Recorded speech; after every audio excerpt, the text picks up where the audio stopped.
Donc on va passer à la partie coût de la vie. Donc est-ce que c'est plus cher par rapport à la France, moins cher en termes de après nourriture, habits, enfin tout? Alors, j'ai envie de répondre à cette question de cette façon. Ça peut être plus cher si tu le souhaites. Parce que en fait, on pourrait penser qu'en Inde tout est pas cher. Mais en fait, tu as des hôtels 5 étoiles où c'est cher. Quand tu pars en voyage, tu peux augmenter ton niveau de vie, tu peux le baisser. C'est toi qui vois. Mais en soi, si tu fais pas trop de voyages excessifs et que tu t'y prends à l'avance, que voilà, tu dépenses pas, t'achètes pas un appareil photo ou un PC portable, ben ouais, je t'ai dit 3 000 euros, enfin 2500 pour les 3 mois. Alors, je me rappelle plus les chiffres en euros, mais j'avais payé 40 000 roupies pour le logement et la restauration. 1 euro égale 70 roupies. Je vous laisse faire le calcul. Mais je crois que ça fait 300 quelque chose euros pour le logement et la nourriture par mois. Ouais, faut voir, faut refaire les calculs, je suis pas sûr. Là. Mais voilà, c'était 40 000 roupies, 20 000 roupies pour la nourriture, donc tu payes le cash au début. Mais ça représente pas grand chose. Enfin, tu sais que tu es tranquille après ils font le solde, je sais pas comment ils le font, mais ils le font.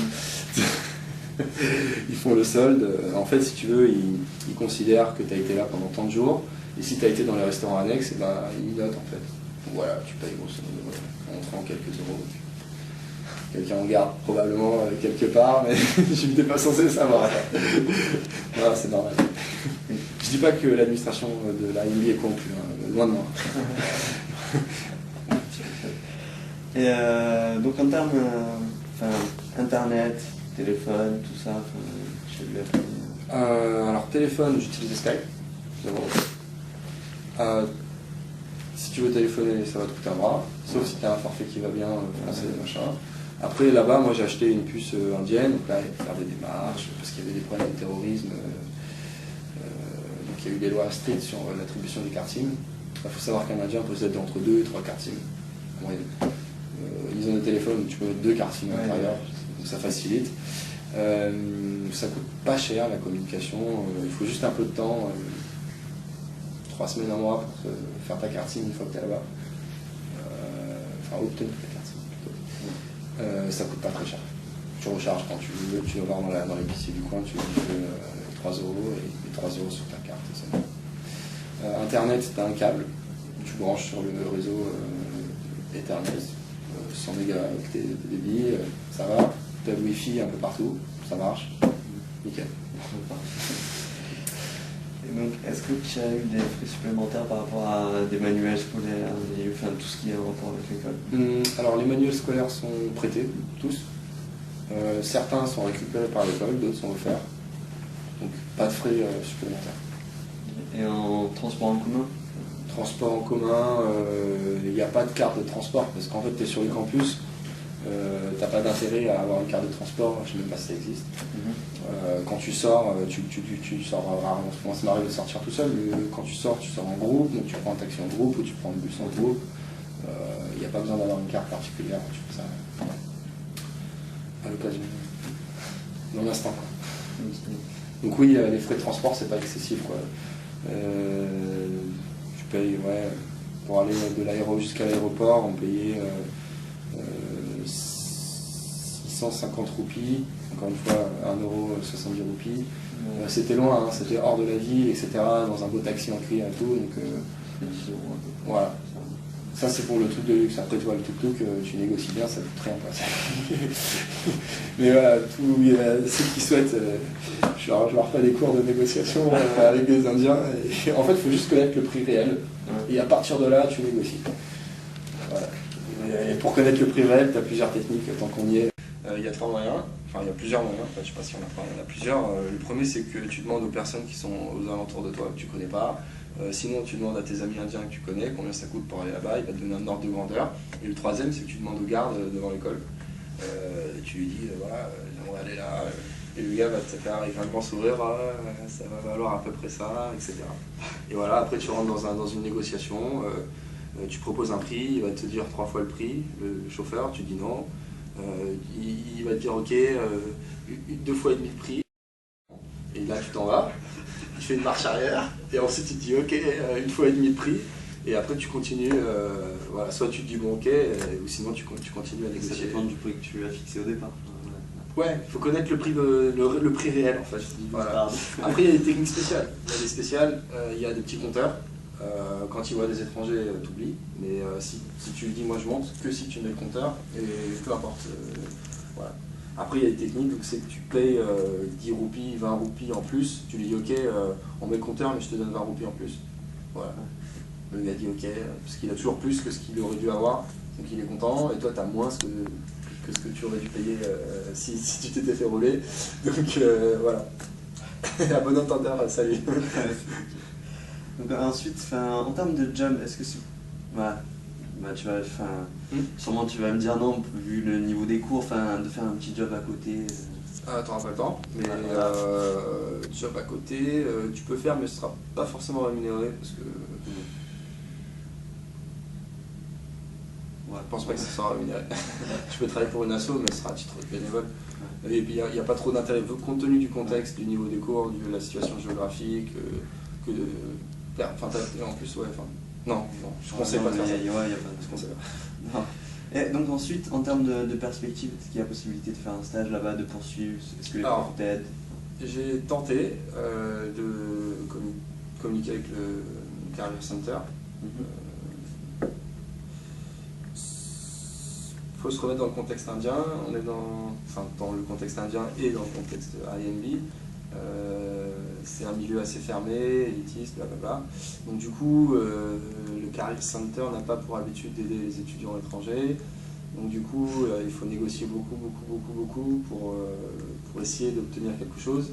Le système de stage existe, mais il est très standardisé, normalisé par les étudiants. C'est-à-dire qu'il y a des procédures, il y a des interviews globales, il y a une shortlist faite par les étudiants pour le compte d'entreprise. Enfin, du coup, c'est administratif et c'est très compliqué. Il y a quasiment impossible de trouver via l'école un stage. Après, tu peux faire tes recherches perso, rencontrer des gens en ville, etc.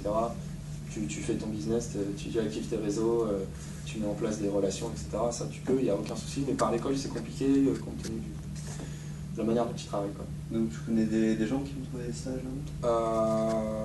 Oui, mais pas à Bangalore. C'est une des 4 personnes, un des 4 hommes, donc un Allemand.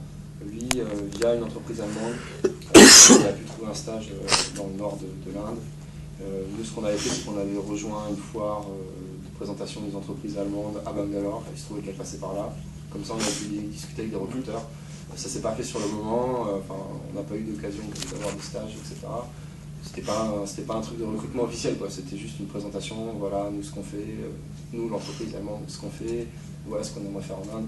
Donc c'est juste, il n'y a rien de préparé pour toi.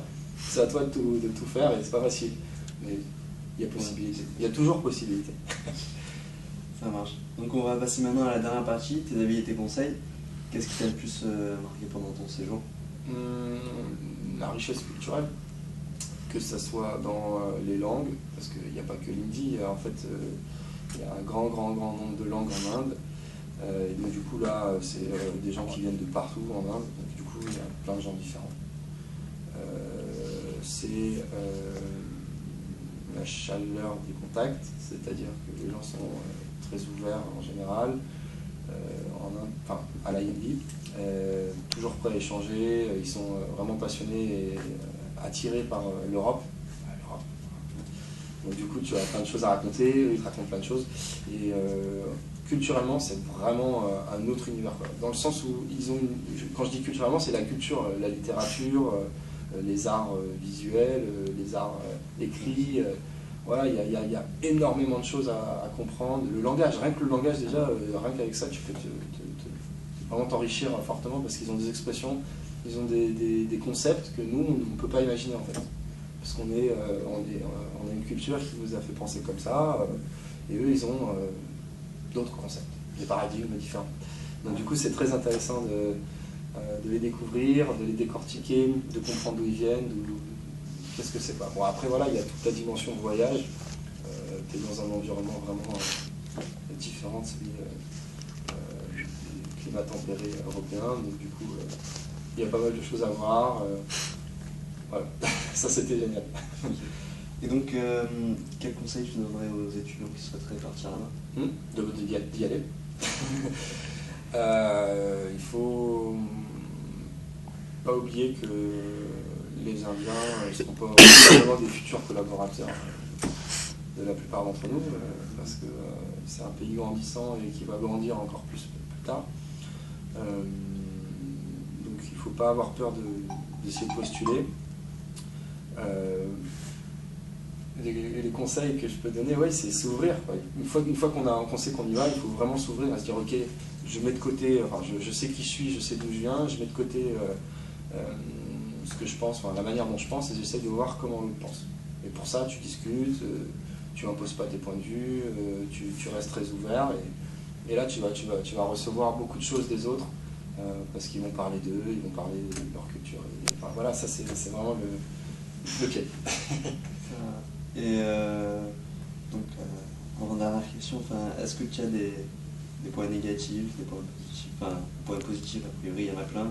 Juste des points négatifs? Ouais, négatif, moi j'aime pas trop forcément les trop grandes villes, donc c'est très pollué, très bruyant, ça sent fort, il y a du monde partout.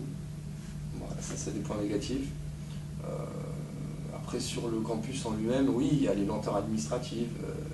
Quand tu veux obtenir quelque chose auquel tu n'as pas forcément le droit, ou auquel c'est une demande qui n'est pas normale, donc, dans le sens pas habituel, ou même pour des choses communes, il faut travailler un peu les gens.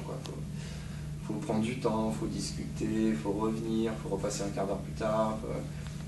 Faut pas être pressé. La conception du temps est vraiment différente.